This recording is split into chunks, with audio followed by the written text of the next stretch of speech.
Yavo Ezri, Esaenai, Ehari, Me'ain, Yavo Ezri, Ezri, Me'im Adonai, Oseh,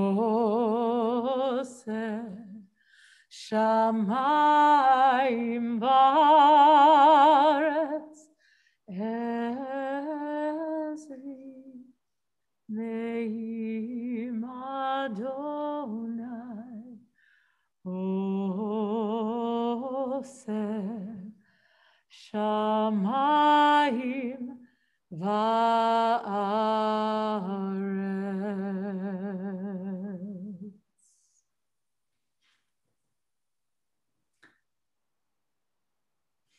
The prophet Micah spoke these words.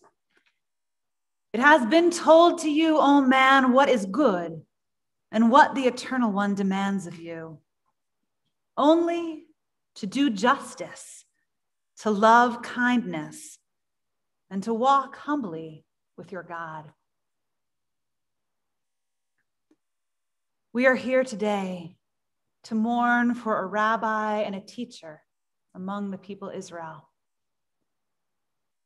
We are here to mourn for the beloved spiritual leader of this congregation, for a man who brought generations of people closer to God, closer to Torah, seekers and skeptics, activists and artists, young children who loved his stories, adults who were inspired by the strength of his convictions, teenagers who were drawn in by his candor, by his willingness to question and to hear their questions. We are here today to mourn for a beloved father to Shelley and to Lisa, a beloved father-in-law to Harry, a beloved grandfather to Tali, and for 65 years, the cherished husband of Edna of blessed memory. We are here today to mourn for a man of the prophets, by which I mean both a man who studied and taught the words of the ancient prophets and who made them come alive, but also for a man who followed in their footsteps, unafraid to call out the injustices he saw in the world around him, inspiring his community with a bold, a gorgeous vision for the world as it should be, and leading the way to that vision with the everyday work of peacemaking and bridge building. Over the 8 years that I've had the privilege of serving this pulpit, I have heard so many of you describe the ways that Rabbi Cohen drew you into Jewish life, changed the way you thought about the world, built this community, and made this world a better place. Over the past few days, memories and notes have been pouring into my email inbox from current and former members of this congregation, filled with love, admiration, and so many sweet memories. Listening to all of these stories, I found myself thinking about the prophet Micah's famous words and how fittingly they described Rabbi Cohen's legacy. He was a man who fought for justice. He was a kind man and a gentle man. And despite all of his many accomplishments, he was also, of course, a humble man, unassuming, always focused on serving others, not himself. I was thinking how remarkable it is that these ancient words of the prophet Micah so fittingly describe Rabbi Cohen's legacy. When I realized that these same words of Micah also happen to be the Haftarah reading for this week. We are burying Rabbi Cohen during the 1 week of the year when these words from Micah are chanted in synagogues around the world. Higid lecha Adam matov u'Adonai doresh mimcha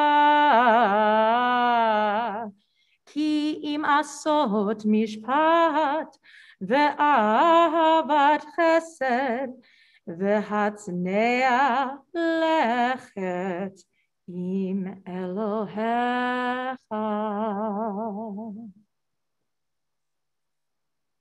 It has been told to you, O man, what is good and what the Eternal One demands of you. Only to do justice, to love kindness, and to walk humbly with your God.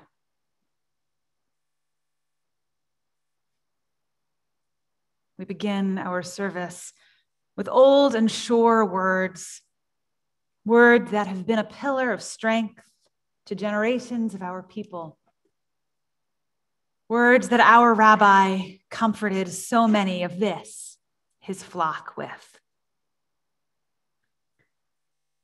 Psalm 23. The Lord is my shepherd, I shall not want. God makes me lie down in green pastures, leads me beside still waters, and restores my soul. You lead me in right paths for the sake of your name. Even when I walk in the valley of the shadow of death, I shall fear no evil, for you are with me. Your rod and your staff, they comfort me. You have set a table before me in the presence of my enemies.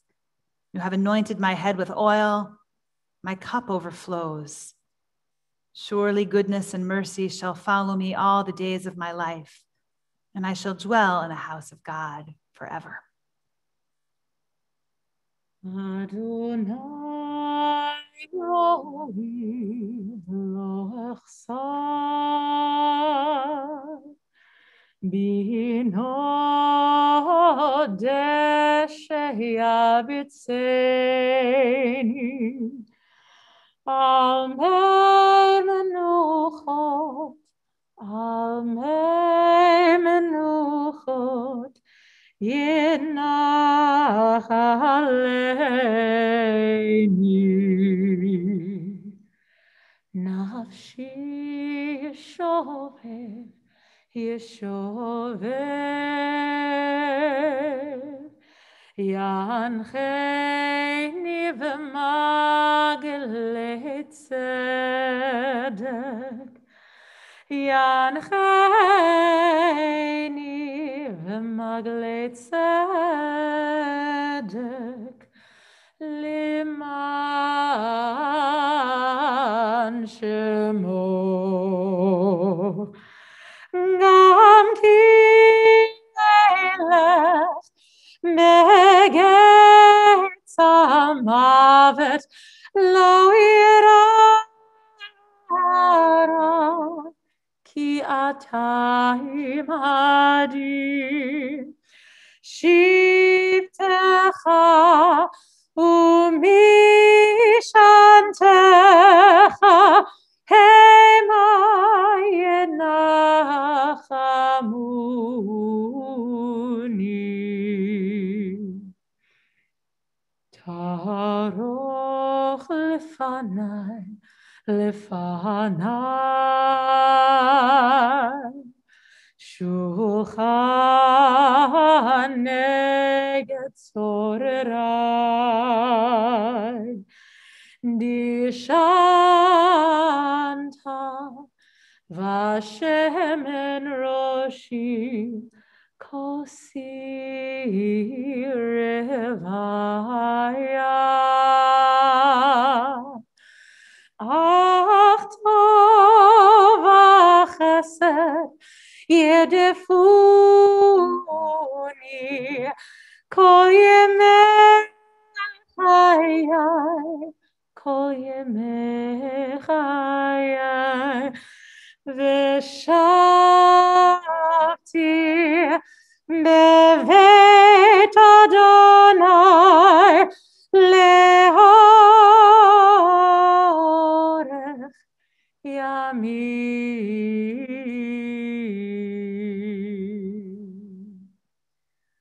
אדוני רואי לא אחסר, אדוני רואי לא אחסר.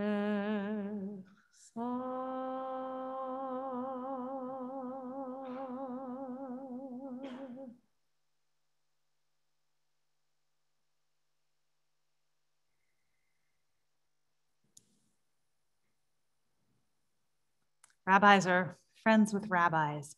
So when a rabbi passes away, his friends and colleagues remember him as rabbis do.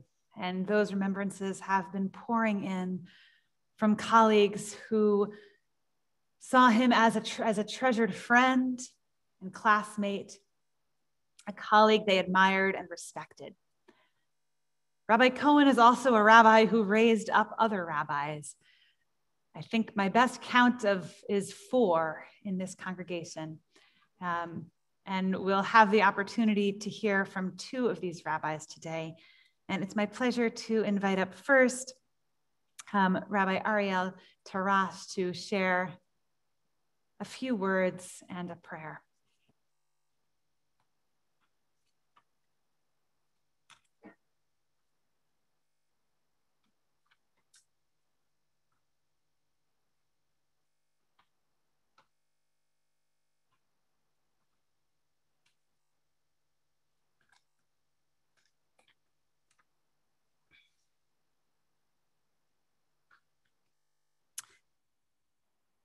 There are stars up above. So far away, we only see their light long, long after the star itself is gone. And so it is with people that we loved. Their memories keep shining ever brightly, though their time with us is done. But the stars that light up the darkest night, these are the lights that guide us. As we live our days, these are the ways to remember. I have many memories. My parents joined Beth David in the 1970s, and Rabbi Henry Cohen was my first rabbi. I became a bat mitzvah in 1977, and my confirmation was in 1980, in front of those words. When I was in confirmation class, I remember Rabbi Cohen would always answer my questions, and I had so many. And he would guide me to explore further. Often, the answers to my questions were more questions, as rabbis do. He encouraged everyone in our class to create and participate in our confirmation service. And with all of that inspiration, I went on to become our youth group president. I always admired, as did my parents, his passion and commitment to social justice and for Black-Jewish relations. Today, I am a rabbi, and I am grateful to Rabbi Cohen for being my rabbi at the beginning of my Jewish learning and growth. Zichrono livracha, his memory will always be for a blessing.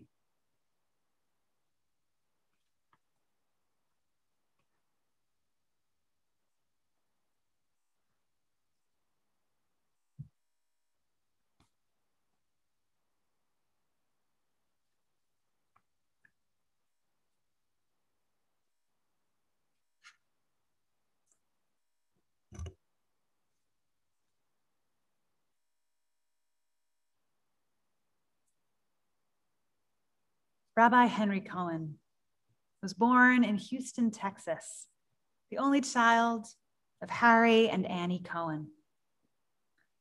His father was bedridden with Parkinson's disease for most of Henry's life.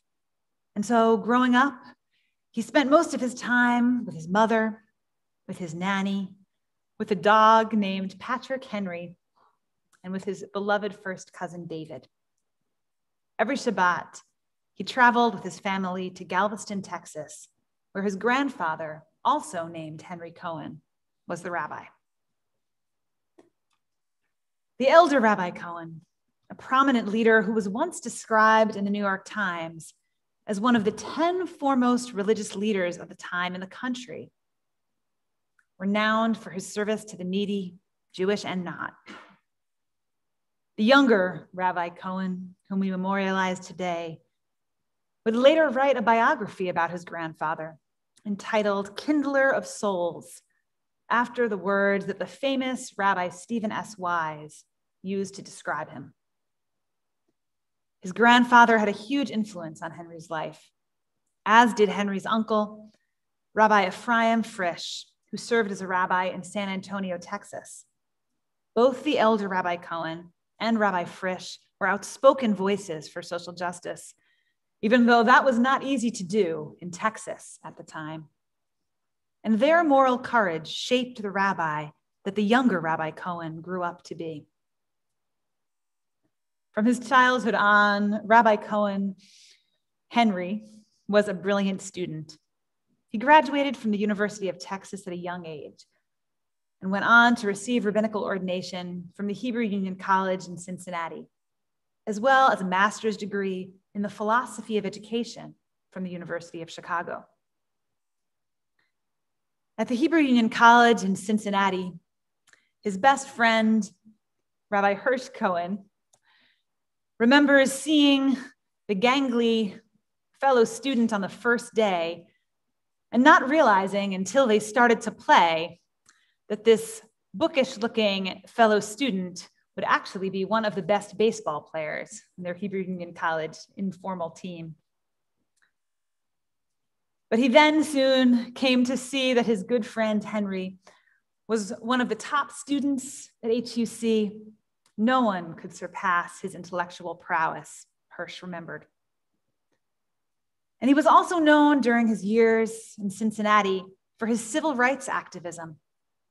He, together with his good friend and classmate, Rabbi Michael Robinson of blessed memory, Henry and Michael organized rabbinical students for sit-ins at the segregated counters at Woolworth in Cincinnati. After ordination, Rabbi Cohen, newly ordained, served as an army chaplain in the Korean War. And yet, as he often described to his daughters, he refused to deploy until a peace treaty was signed. After serving in the US Army, he served his first pulpit in Great Neck, Long Island, New York. And it was during those years when he served in New York that his father died and Henry returned home into Houston. While he happened to be in Houston, a friend called and asked him if he would do him a favor. Would Henry be willing to go with him on a double date? The friend was going out with an Israeli woman who was visiting in town, and the friend was worried that he wouldn't be able to speak to her since he didn't know Hebrew. Little did he know how little Hebrew Henry spoke at the time. Little did he know that the woman was quite fluent in English. But language barriers or not, the young rabbi and the young Israeli hit it off. Edna was taken with Henry right away. And Henry was smitten not only by how cute Edna was, but also by how tough she was and how genuine she was. She wasn't impressed by anything phony.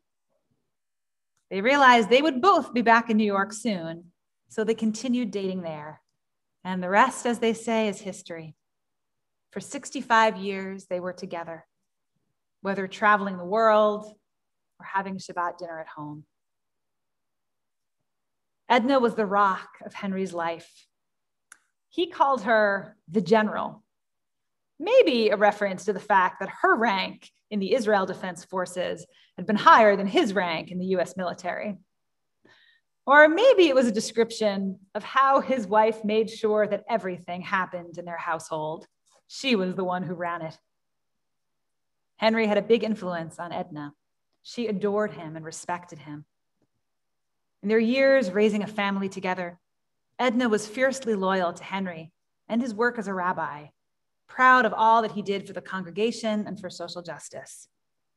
In their later years, as Henry's health declined, Edna devoted herself to his care, making sure that he never stayed home for too long, cooking meals she hoped he would like, baking his favorite cake every week. Together, they raised 2 daughters, Shelley and Lisa. As a father, Henry was serious. When he was working on writing or practicing his sermon upstairs, his daughters knew they had to be quiet, or else Edna would remind them to stop making noise, to stop playing their records. It wasn't always easy having a father whose focus was on the wide world, on the community, on the congregation. But in addition to his serious rabbi side, Henry was also a fun dad. He bonded with his daughters over sports, playing baseball, shooting baskets in the driveway, and more than anything else, cheering for Philadelphia sports teams. Becoming a grandfather to Tali was one of the true joys of his life. And he loved writing and singing silly songs with her and the whole family. Music, many of you may know, was always an important part of Henry's life. Like his grandfather, he loved Gilbert and Sullivan, as well as the music of Cole Porter, Billie Holiday, and Alice Faye. He even composed his own songs, serious songs in addition to the silly songs for his family. And he once even had the opportunity to play some of his repertoire for a music producer who considered publishing them. Edna and Henry lived in Great Neck, New York as newlyweds. But soon they moved to Champaign-Urbana, Illinois, where Henry was appointed to serve as the rabbi for a town and gown congregation there. It was in Illinois that their first daughter, Shelley, was born. Henry and Edna loved living in Illinois, in part because it gave them the opportunity to live near Henry's best friend from rabbinical school, Rabbi Hirsch Cohen, who came to serve as the Hillel rabbi in town, together with his wife, Claudia. The family's friendship would be among the most important of Henry and Edna's life, sustaining both of them through many years, supporting each other in their professional work, vacationing together in Cape Cod. But Henry's passion for social justice and for racial justice in particular made him yearn to serve a pulpit beyond the cornfields, where he could work with a more diverse community of neighbors. So when a congregation called Beth David in Winfield, Philadelphia called, it seemed like the right match of a congregation. And indeed it was. He served the congregation for 29 years, from 1964 until 1993, when he became appointed as our Rabbi Emeritus. Beth David today is Rabbi Cohen's living legacy. The congregation reflects Henry's identity, his Hamishness, warmth, and friendliness that existed side by side with an intellectual ferocity and passion. Our Rabbi Emerita, Susan Levy, remembers the story of the first week she came to work here, when, fresh from a congregation in the city, Rodef Shalom, she came to work in a suit. Rabbi Cohen, she remembers, looked her up and down and said, "That's not how we dress at Beth David." And indeed, although Rabbi Cohen took the world quite seriously and took the message of the prophets quite seriously, he encouraged his congregation never to see themselves too seriously. He loved serving as the rabbi of a small congregation where he was able to spend his time building relationships, having families from the congregation over after the high holidays to his house for a meal, welcoming new members of the congregation to his house for Shabbat dinner. He pioneered Chavarah groups, groups of our members who met for discussion, fellowship, and connection. All these years later, the work that we're doing at Beth David seems to connect back to the work that Rabbi Cohen pioneered. He had a passion for interfaith inclusion. He was at the vanguard of what in its time was taboo in many Jewish circles, but now is seen as such an important tenet of Reform Judaism, welcoming interfaith families and our wider Jewish circle, extended families, all into the warmth of our Beth David family, and knowing that interfaith families make our community stronger. Rabbi Cohen found time to write several books, including Why Judaism? What's Special About Judaism? A book about racial justice in America, and the biography of his grandfather, kindler of souls, Rabbi Henry Cohen of Texas, and a volume of a few of his famous stories for children, Charlie Bronstein and Jewish Tradition, based on the Peanuts comic strip. His legacy at Beth David was, of course, a legacy of social justice. Just as an HUC student, he organized those sit-ins, so too did he rise to the occasion to meet the needs of the issues that he faced when he found himself as a rabbi in Winfield. He fought white flight and worked for the integration of that neighborhood with all of his spirit. He founded a bicultural Black Jewish preschool at Beth David, the only one I've ever heard of. Even when the congregation moved to Gladwin, seeing that the Jewish community had entirely left the Winfield neighborhood, except, of course, for Rabbi Cohen and Edna, who continued living there among their cherished neighbors, including later the subsequent Philadelphia mayor, Michael Nutter, who was his next door neighbor. They emphasized the importance, even when we moved here, of maintaining the values that were at the core of this congregation. As Henry quipped one time, we will never be one of those congregations where the big donors get the fancy seats in the back.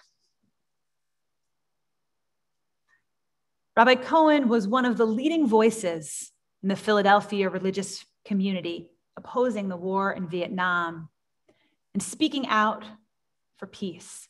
He organized his colleagues of all faith to speak out against the war, even though it didn't necessarily win him too many friends in his congregation. It wasn't an easy position to stake out, but Rabbi Cohen never believed in taking the easy path. He fought for Soviet Jewry and for the freedom of our Cantor Emerita, Cantor Lilia Kazansky's family. He traveled there and helped to win her family's freedom. He was an outspoken voice for peace in the Middle East, participating in a delegation that traveled to Lebanon and Israel of interfaith colleagues from the Philadelphia area. He stood up for the rights of refugees, organizing sanctuary here in the congregation for refugees from Latin America. And when our Reform movement asked congregations to adopt refugees who were part of the Southeast Asian Boat People refugee group, Rabbi David Saperstein, the leader of our Reform movement, social justice activists, reminded me that Rabbi Cohen was one of the first rabbis in our whole region who took him up on that program, responded by having Beth David adopt a family who he even welcomed into his own home, inviting the family's children to play in the backyard with his own children. Finding himself in suburbia, he helped to organize IHN, the Interfaith Hospitality Network of the Main Line, a network of suburban congregations in our area who provided housing, job training, and support to homeless families in our neighborhood welcomed them right into our own building.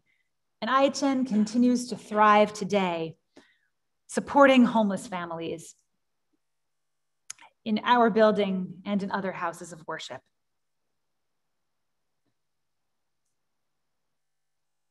As a new rabbi to Beth David, I began to hear the stories of Rabbi Cohen. And I'll tell you that many congregations, they have the legends of the rabbis that have served them.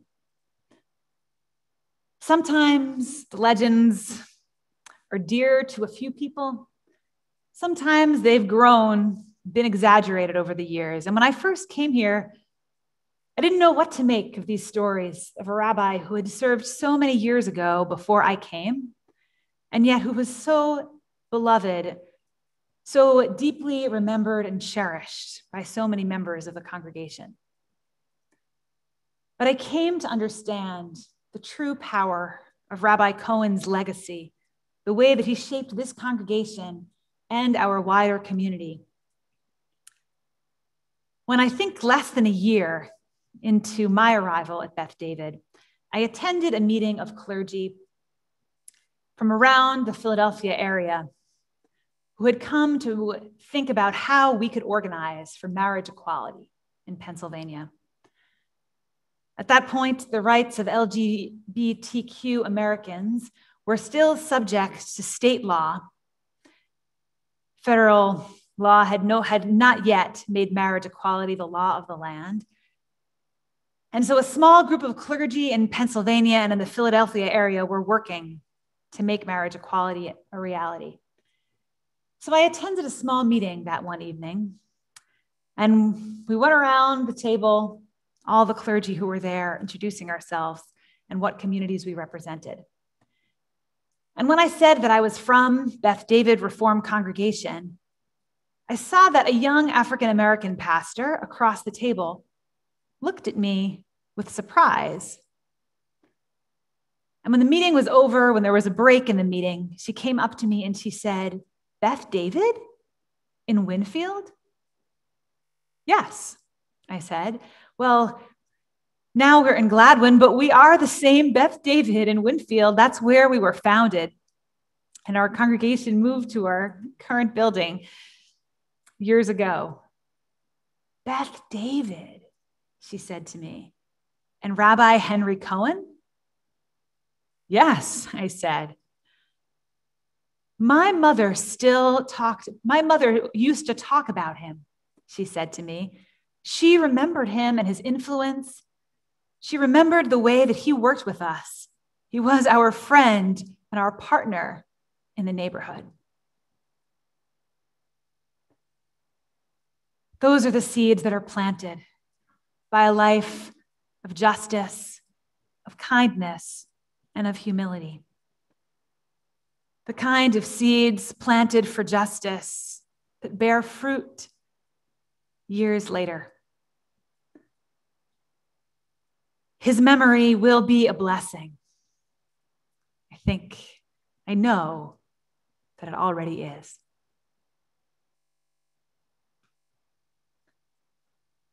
It's my honor now to continue with words of remembrance from other rabbis who knew and admired Rabbi Cohen. And we are honored to have a video of Rabbi Brad Boxman. And because Rabbi Boxman now leads a congregation in South Florida, he couldn't travel to be here with us today, but he did share these words of his beloved rabbi.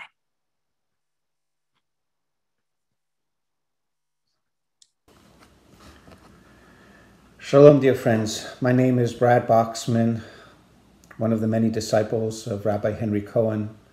May his memory forever be a blessing. I'm unable to be with you this afternoon, regrettably, as I am still in mourning for my own father, Edward Boxman, who passed away just a few weeks ago. And so while I'm still in Shloshim, I can intimately feel the pain that you all feel, especially Shelley and Lisa and Tali and the entire Cohen family and the Beth David family. So please know my prayers are with you, even though I'm not with you physically. And so while I am still mourning my biological father, I was saddened to learn, of course, that my spiritual father, Rabbi Cohen, who has been my spiritual father for more than 50 years, has passed into eternity. And like we all know with our own parents, the time will eventually come. So it is with those we love who have influenced us so greatly. We know the time will come for them as well. For even Moses and Aaron were mere mortals. I met Rabbi Cohen for the first time when I was 9 years old, when I was in the 4th grade, when my parents made the choice to move from Mainline Reformed Temple to Beth David in Winfield, because they wanted a smaller, more intimate synagogue. I remember somehow vaguely in my memory meeting Rabbi Cohen for the first time in his office, again a young lad of about 9 years old, and shaking his hand. Little did I know then that this man would help determine not only my career choice for the rest of my life, but he would shape my existence as a person and as a Jew for the remainder of my life. So using quotes from the Mishnah, from rabbinic maxims from Pirkei Avot, allow me to share some memories that I have and to be able to lift up Rabbi Cohen's memory and to honor his legacy of learning and of love, of service and of social justice that he leaves behind. First, we have a statement that says, Hamidu Tamidim Harbe, that we are commanded to raise up many disciples, students. There are many who have been influenced by Rabbi Cohen to enter the rabbinate or other positions of Jewish leadership, including cantors and teachers and lay leaders. So fortunate are we all to have been able to live in his presence. In my case, I think of him as the rabbi who presided at my bar mitzvah in 1973, at my confirmation in 1976, and then giving me the opportunity at the age of 16 to teach in the Samuel K. Markowitz Religious School, where I taught for about 4 years. He helped me to learn, to teach. He taught me for the first time what it meant to understand the prophets of Israel, how to understand the importance of the state of Israel, modern Jewish history, and Bible stories. He told me that he kept moving me up each year from 5th grade to 6th grade to 7th grade to 8th grade to 9th grade so that I would be able to teach his own daughters. I grew up listening, as many of us did, to the wonderful stories about Charlie Bronstein and Linus and Lucy and Schroeder. But amidst all of that, I also learned about Martin Buber and civil rights and racial justice and the Israeli-Palestinian conflict. I can tell you there aren't too many 11-year-olds that could tell you about I, thou, and Martin Buber's philosophy. Then, of course, I was influenced by one of his great books, Why Judaism, a book that teaches his philosophy of Judaism and what it means to be a Jew in the 20th century. I used it for many years in my rabbinate as I used it to teach others. And I've even prepared before knowing of this, and still will now, to use it as a pretext for one of my high holiday sermons that I'm planning for this coming year. Of course, I also grew up learning firsthand about the other Rabbi Henry Cohen of Galveston, Rabbi Cohen's grandfather, a giant of a rabbi who clearly influenced his namesake, his own grandson, Henry Cohen of Philadelphia. There are so many stories about Henry Cohen, the elder, that I remember Rabbi Cohen telling about his grandfather. I remember the story of the sleeves, where he would tell about how his grandfather would mark up his sleeves each day to tell what his itinerary was for that day. He would write in marker or pen on the end of his sleeves what his agenda would be. I remember the story of the Boilermaker. That was the non-Jewish man who was trying to enter the United States during a period of immigration and was denied entry. And Rabbi Cohen went to Washington, D.C. and was able to have an appearance with the President of the United States.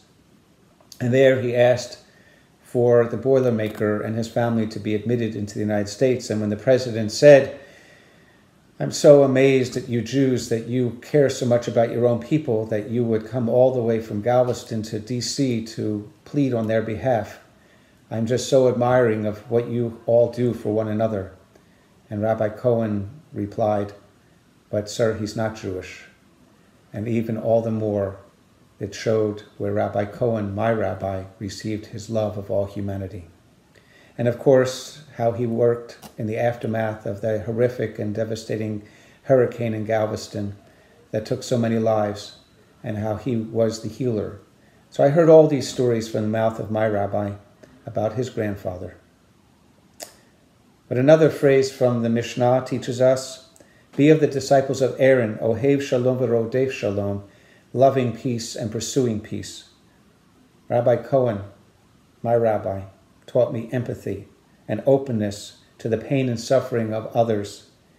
He was so open to the understanding of the pain of the conflict between Arabs and Jews and the Palestinian-Israeli conflict.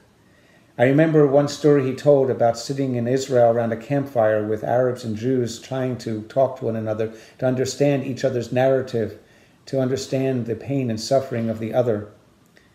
And I remember him telling the story that instead of singing the words to Oseh Shalom, and we get to the phrase Ya'aseh Shalom, he said, "Why don't we change the words to Na'aseh Shalom? Instead of let him, God, make peace in the high heavens, may it be let us make peace together, Na'aseh Shalom." And I remember the words inscribed on the bima at Beth David Reformed Congregation that sat on the bima, that were on the bima behind Rabbi Cohen, that said, "Bakeh Shalom v'ratfehu," seek peace and pursue it. This was at the heart of Rabbi Cohen's calling. But also at the heart of his calling is the phrase, "Tzedek, tzedek tirdof," justice, justice you shall pursue. I know that he was one who stood with those who were persecuted and oppressed, the Black Americans among us. I remember how he tried to pursue in the best way and succeeded in many ways to creating good relations with the black community in Winfield. I remember how he stood steadfast in not wanting to leave Winfield to go to the suburbs because he didn't want to abandon the relationships that he made in Winfield. I remember how he spoke passionately about civil rights and racial justice. And I remember as a young boy going with my parents on a Sunday morning, or actually a few Sunday mornings, to meet with black neighbors in Winfield, as Jews and blacks getting to know one another over brunch.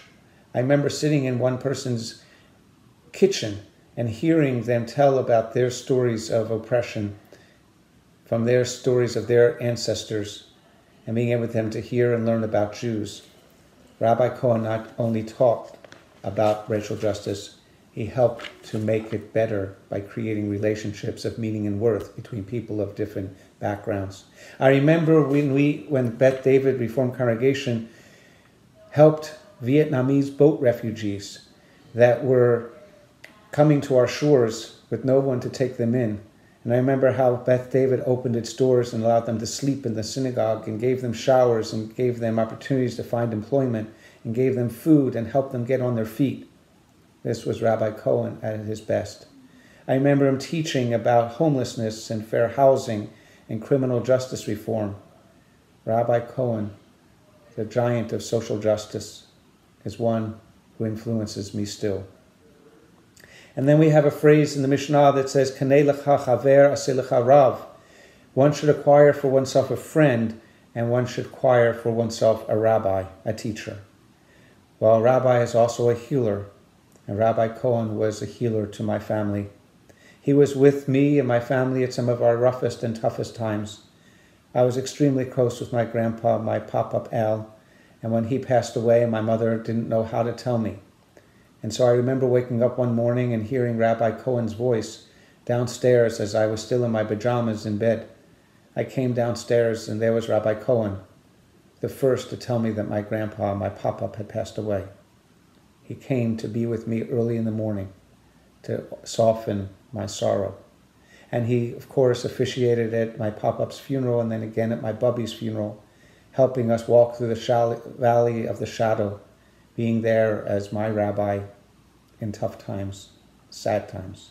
But it was also there at joyful times for me as he installed me in my first pulpit in Indianapolis Hebrew congregation in 1986, and then again in my pulpit in St. Thomas in the U.S. Virgin Islands in 1990. And I remember how he and Edna came and we went over to St. John and spent the day at the beach and had so much time exploring the island.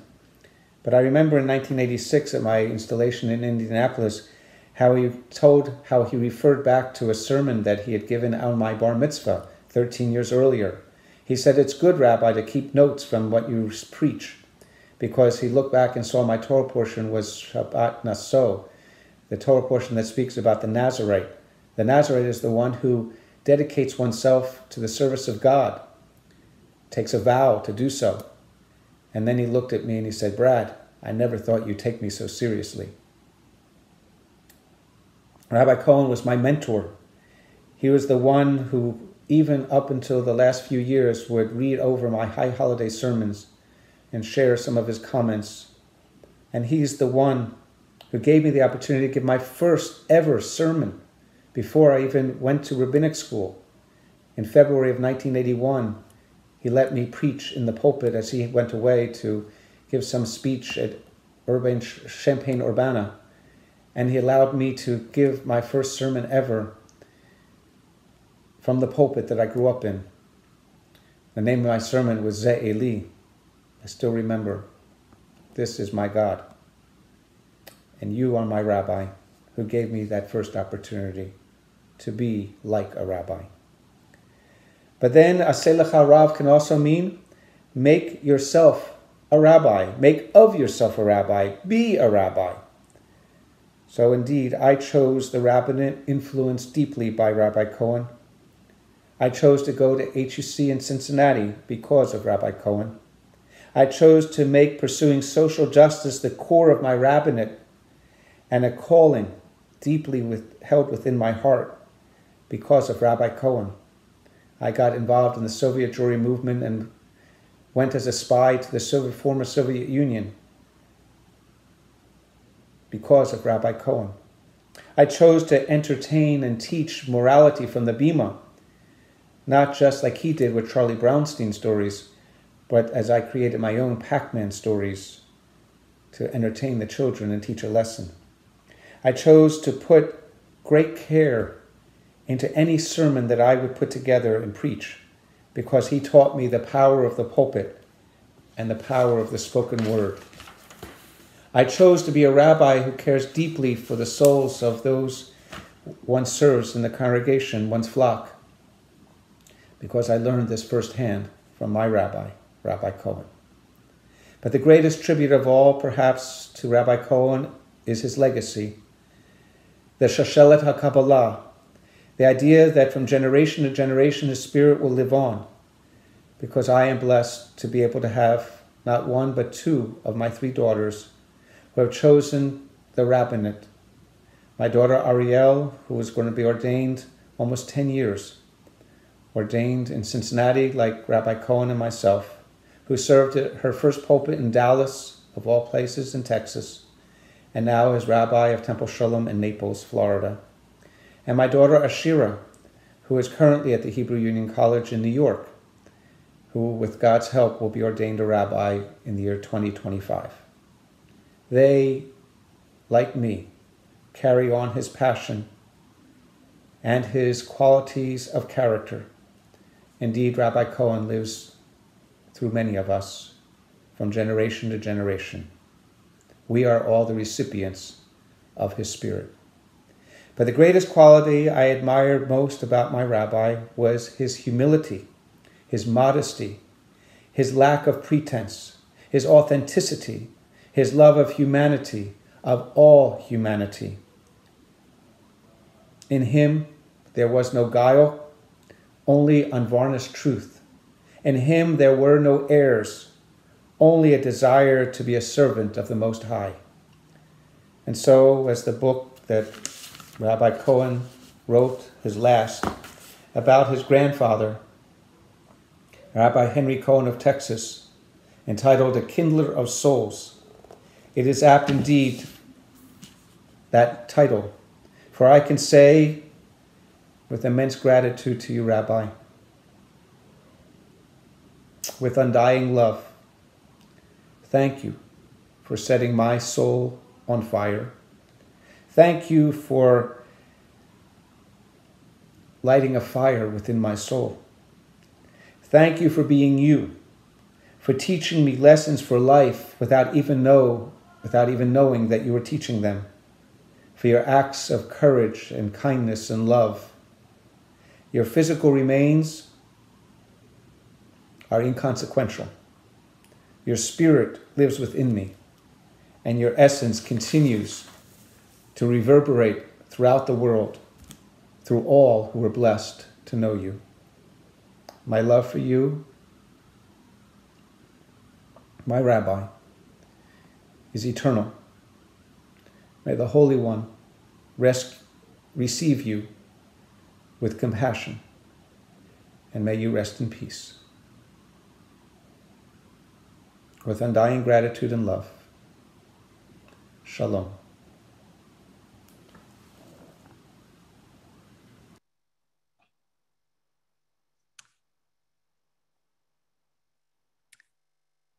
The rabbis who have served this congregation between Rabbi Cohen and myself, we are so honored that both of the rabbis who are still living have sent remembrances of Rabbi Cohen, beginning with Rabbi Jim Egolf, who sent remembrances that our educator emerita, Susan Levy, will share on Rabbi Egolf's behalf.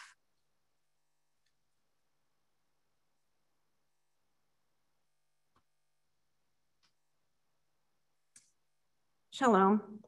I bring you, and thank you, Rabbi Cantor. I bring you words from Rabbi Jim Egolf. Rabbi Egolf is currently with his younger son, Joshua, and observing Shloshim for his wife, Rebecca.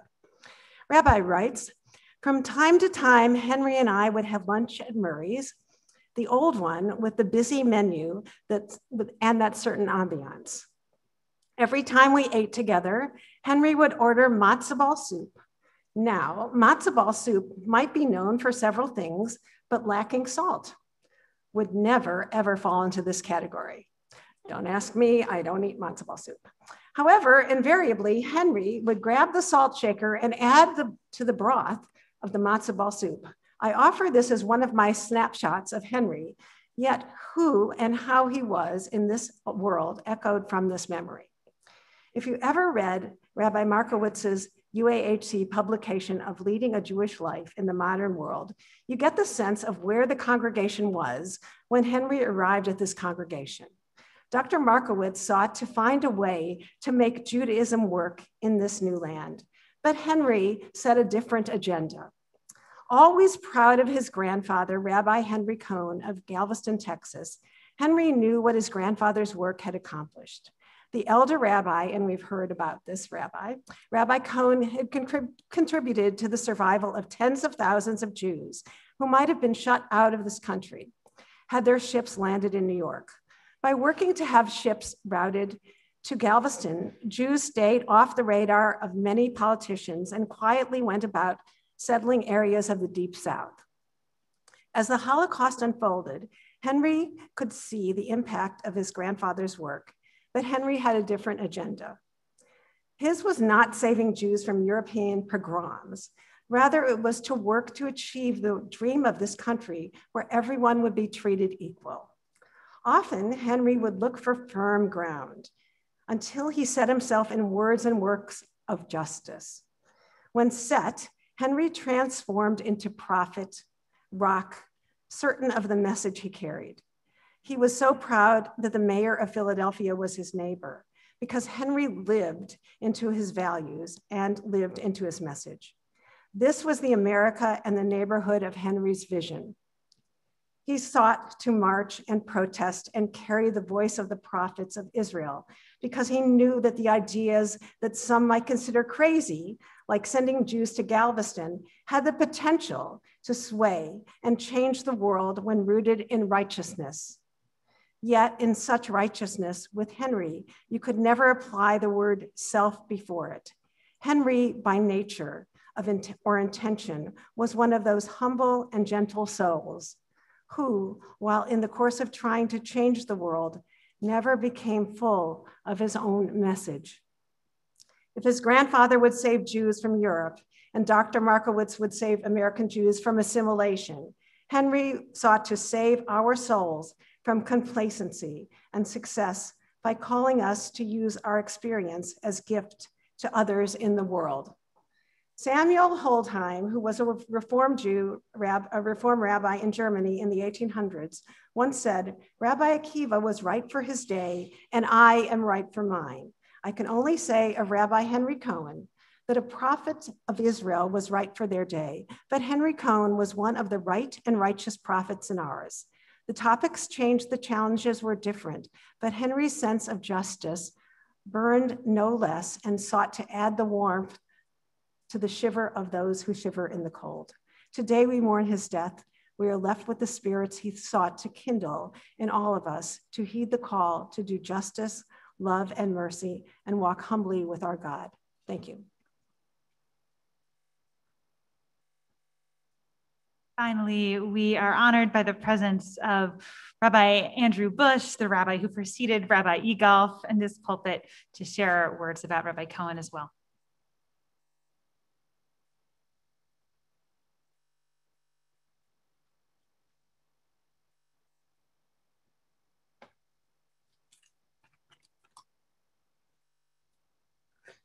Thank you, Rabbi Kalish. So I must admit that my vision of Rabbi Cohen coming 6 years after he retired and after Rabbi Rosenberg's tenure, I hate to admit it, Shelley and Lisa, I have trouble imagining him playing baseball. I know he did, but to hear his classmates speak about it, it's just not exactly the rabbi I knew. The rabbi I knew was one sitting in these pews as I led services, always supported. The rabbi I knew, as Rabbi Egolf, my classmate, talked about, was one who sat calmly talking with another colleague.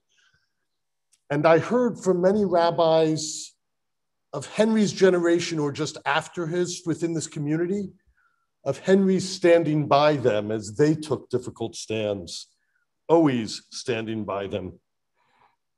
I thought of Henry as I would often stand with him at funerals, reciting, if you will, probably from Psalm 15 often, Holek Tomim Ufoel Tzedek V'Dever Emet Levavo, jumping to the end, not during when I was really reading liturgy. Those who are upright, who do justly, who speak the truth within their hearts, those who live in this way shall never be shaken. And then Rabbi Cohen would deliver an eloquent and loving eulogy, always about the person, never about himself. And I am struck at from the many weddings I stood next to with Rabbi Cohen, from the reference Rabbi Boxman just made, not to his wedding, but his installation. I'm not that organized. I was shocked that at every wedding we were together, Rabbi Cohen would pull out, not just of memory, but the actual copy of the Devar Torah that the poor 25, 35-year-old had innocently written at 13 and barely remembered themselves, as Rabbi Cohen would work that into the wedding. But with all those things in mind, I think of Henry Cohen in a unique moment quite regularly. In my office, now 2 offices after this one here, I have a set of Talmud on the shelf. It's actually Rabbi Cohen's set of Talmud that he gifted me when I was here. I will admit he gifted me knowing that I was already thinking of going elsewhere, just so an admission of honesty at this, and I warned him. But I think of it as I see that it was used, and as I think of Henry in that way, because as we think of everything that was just said, and all the things that the rabbis that followed Rabbi Cohen have heard about Rabbi Cohen here, we haven't heard the word Talmud yet. For all of his passion and effort in learning, let's be honest, we don't think of Henry, nor did he think of himself as a Talmud scholar. But when Edna told him to start paring down the books, the Talmud went. As I think of the values found in the Talmud, they certainly speak of the many things that Rabbi Cohen did as a rabbi, and specifically a teaching from Baba Metzia, one of the tractates, the volumes of the Talmud. We are told the piece to me that really makes up Rabbi Cohen, the person, integrated within his family, his efforts, his friendships, and his service to Judaism. We're told in Baba Metzia, do not say one thing in your mouth and another in your heart. For me, Henry was integrity personified. He was, to the best of my knowledge, the same person at home with his family, with Edna and his daughters, that he was to his friends. He was the same person within this congregation as he was in the larger community. He was the same person sitting and talking with a rabbinic colleague as he was sitting with someone of any other profession. He lived those words of Psalm 15 I quoted, those words of Talmud for which I will always think of him as I hold them. He personified integrity from the beginning of his life, his time as a student, his service to 3 congregations, the longest and deepest mark upon this one, and his work in the larger community for which he was respected nationally. Zecher Tzadik Livracha. May all that was bold and humble, righteous and committed, filled with integrity in the life of Rabbi Henry Cohen, live on as a blessing for us all. Amen.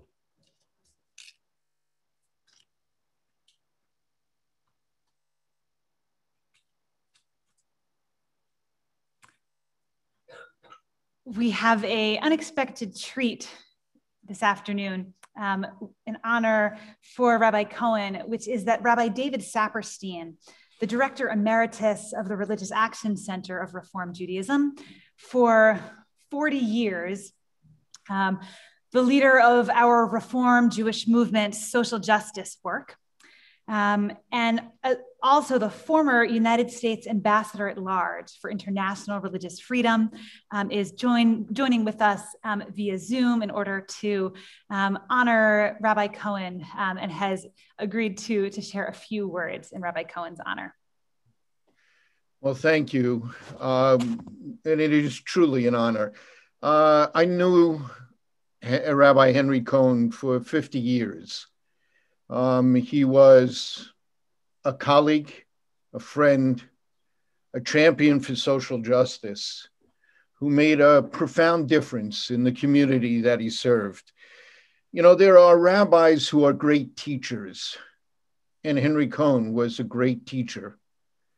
There are rabbis who are really wonderful preachers, and he was a wonderful preacher. There are rabbis who are community leaders, respected and beloved in the broader community, an ally of clergy of different faiths. And he was a consummate coalition builder and community leader.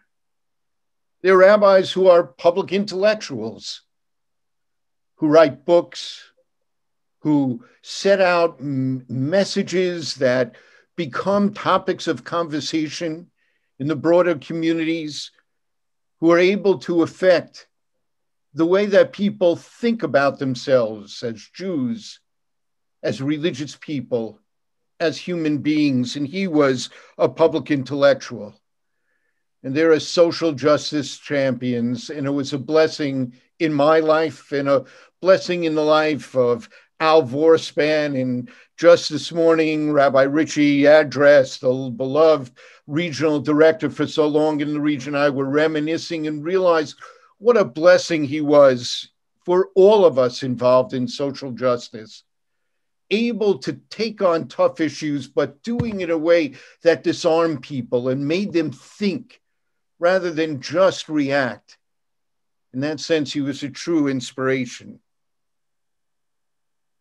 What an extraordinary thing that Rabbi Henry Cohen was all of these things, bound up into a single human being who helped touch the lives for the better of so many, not just those gathered here, but generation after generation whose lives he touched. And one thing more, there are rabbis who are a mensch. And this, above all, when it came to being a mensch, Rabbi Henry Cohen was the state of the art. And for that, we all will cherish that legacy for years to come and hopefully carry on to our children the values he cherished.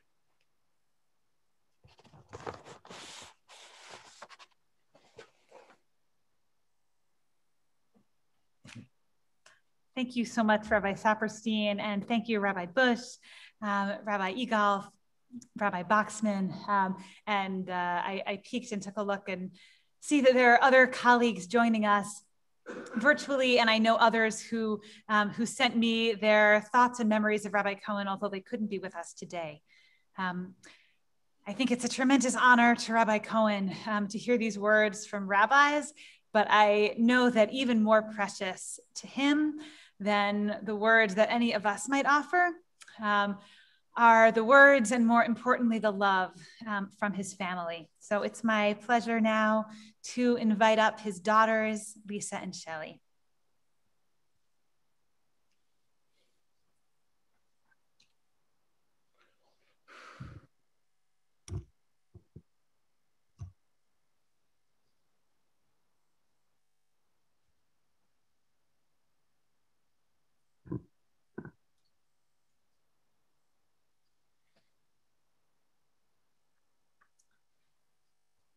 I'm going to be brief because those that spoke before me, they've captured so much about my dad and the incredible man that he was. I would really like to thank the rabbis for their words, and just to let Rabbi Boxman and Rabbi Bush know all of those Devar Torah, all of the sermons, the wedding talks, they're all in my dad's study and file cabinets in case someone wants to find and get a copy of theirs. Just get in touch with me in a couple weeks. My dad lived his life for his community and dedicated himself to social action and changing the world, as we've heard several people talk about today. In many ways, my dad was yours. He was the larger communities, and he was the world's. But he was also my dad and Shelley's dad and Tali's grandpa. He was a loving father. My dad used humor and sports to connect with us. We had many wonderful times as a family, including hikes on the Wissahickon, cheering on the Phillies in Vet Stadium, sobbing over the loss of the Eagles in the Super Bowl, watching the magic of Dr. J and the 76ers, and playing baseball in our backyard and basketball in our driveway. We also connected by complaining together about being dragged from museum to museum with my mom, having to go to the ballet and listening to her oohing and eyeing over the glorious colors of the changing fall leaves. But joking aside, my dad adored my mom and she him. My mom cooked him his baked chicken and made sure he always had a supply of ginger ale and crackers on hand. She supported him always, from the beginning years at Beth David to his last more difficult years struggling with dementia. Those last years were difficult for all of us, especially for him. For me and those closest to him, we have been saying goodbye to my dad for the last 10 years. As the man he was disappeared moment by moment. However, those years comprise only a small portion of his amazing life, which we could really go on and talk about for hours. But really, I think the best way to remember my dad and how Tali remembers him is to sing a song. So please sing with us to the tune of my dad's famous matzah song. Is it up on the screen? Okay. All right. I need a lot of singers here because I'll do it. Okay. H is for the many ways you helped us. E is for your exceptional intelligence. N is for your nurturing our social action. R is for racial discrimination you wouldn't ignore. Y is for your years spent growing Beth David. And S is for your sermons we adored. Put them all together, they spell Henry's legacy makes our hearts just soar.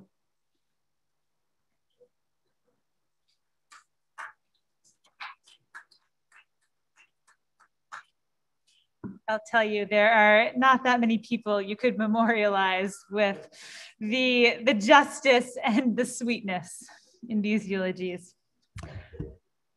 We're going to continue now with some beautiful photographs. And thank you to Cantor Goodlove, who has put together this montage, and to all of you who shared pictures of Henry's leadership at Beth David and his years with his family and friends.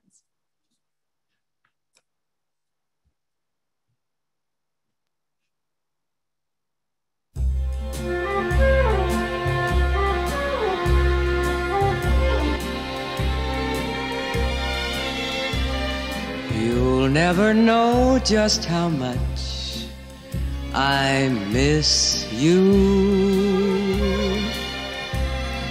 You'll never know just how much I care. And if I tried, I still couldn't hide my love for you. You ought to know, for haven't I told you so? A million or more times you went away, and my heart went with you. I speak your name in my every prayer. If there is some other way to prove that I love you, I swear I don't know how. You'll never know if you don't know now.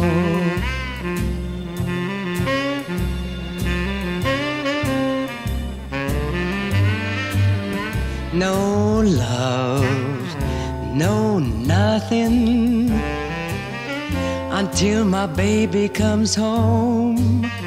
No sir, no nothing, as long as baby must roam. I promised him I'd wait for him till even Hades froze. Oh, I'm lonesome, heaven knows, but what I said still goes. No love, no nothing, and that's a promise I'll keep. No fun with no one, I'm getting plenty of sleep. My heart's on strike, and though it's like an empty honeycomb, no love, no sir, no nothing till my baby comes home.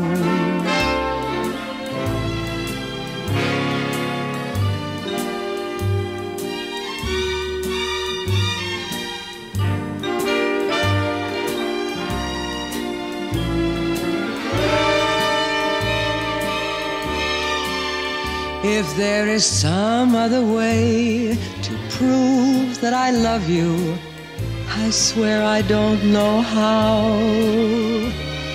You'll never know if you don't know now.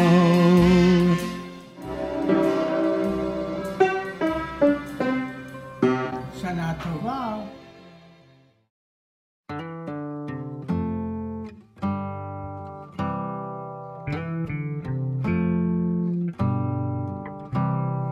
Where were you when you first heard?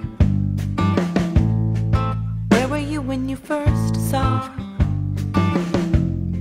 Where were you when you first knew? We must rise like the dawn. Who am I to step aside?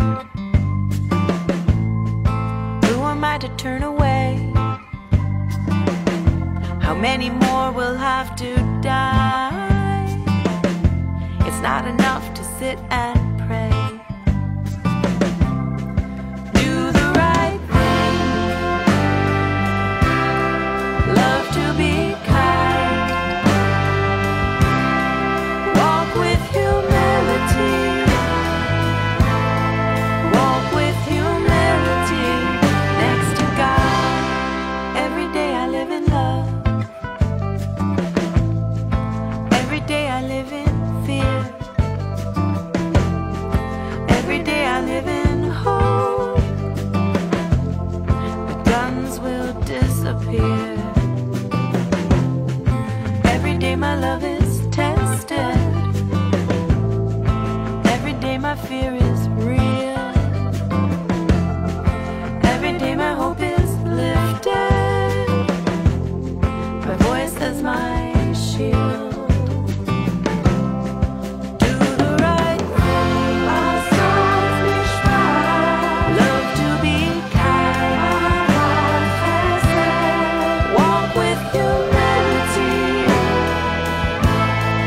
Walk with humility next to God.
We continue with the chanting of El Male Rachamim, Judaism's memorial prayer. We ask you to rise in body or in spirit.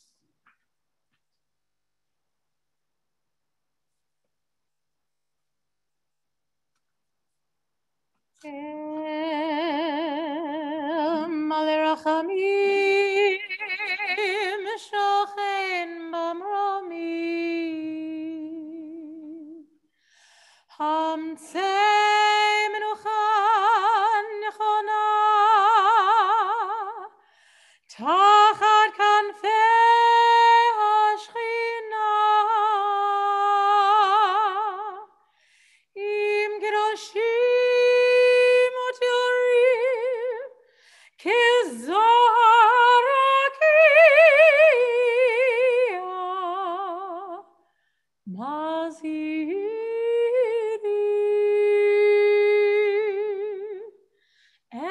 nishmat harav Tzvi ben Tzvi HaKohen shel halach leolamo.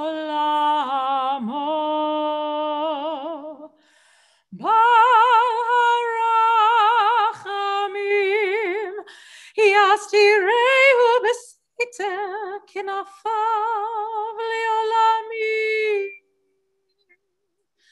Vitzror ha'chaim en nishmato Adonai hu nachalato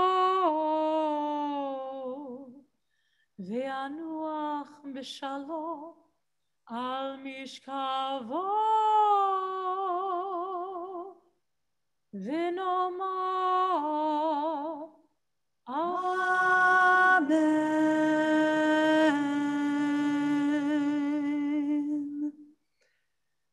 Fully compassionate God on high, to our loved one who has entered eternity, Rabbi Henry Cohen, grant him clear and certain rest with you in the lofty heights of the sacred and pure, whose brightness shines like the very glow of heaven.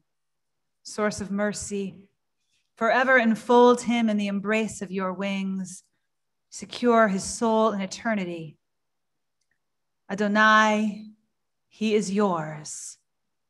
May he rest in peace.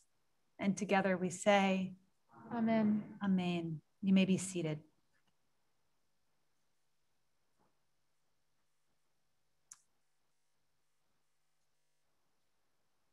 Following this service, the internment will take place at Chaim Solomon Memorial Cemetery.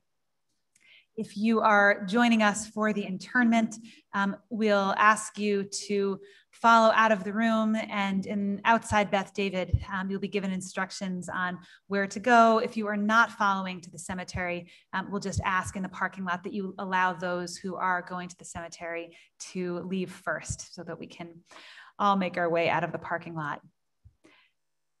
The family will be in this week of Shiva following this funeral service.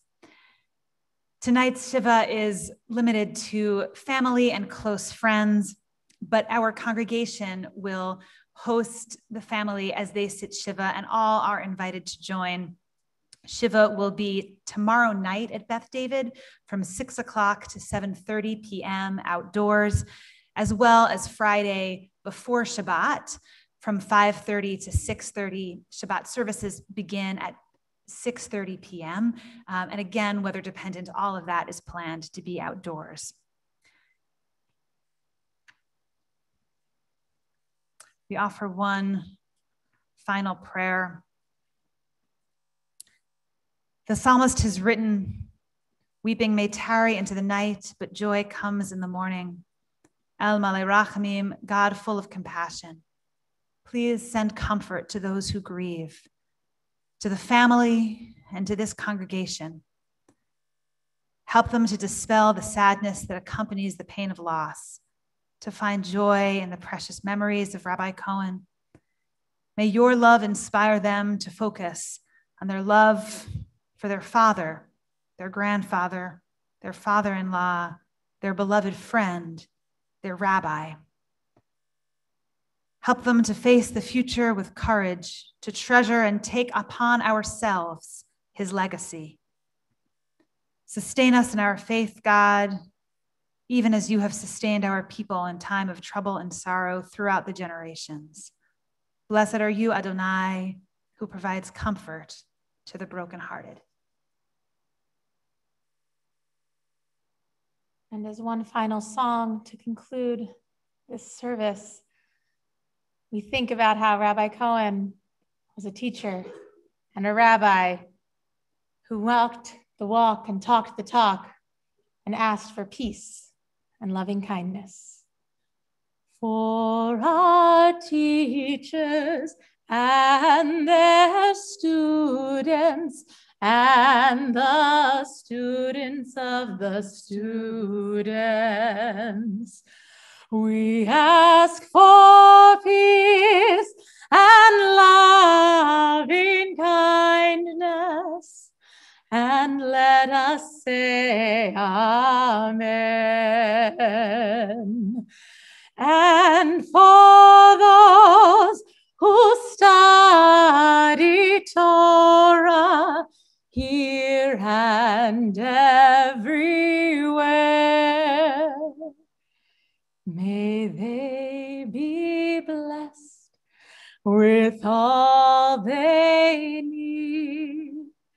And let us say amen.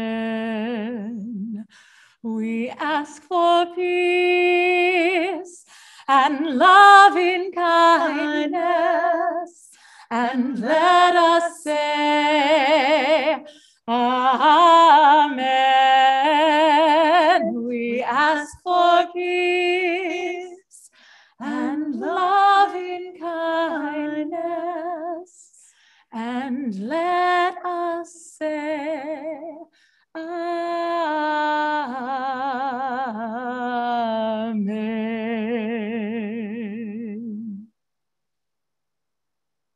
Please rise and bow to your spirit.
Thank you very much.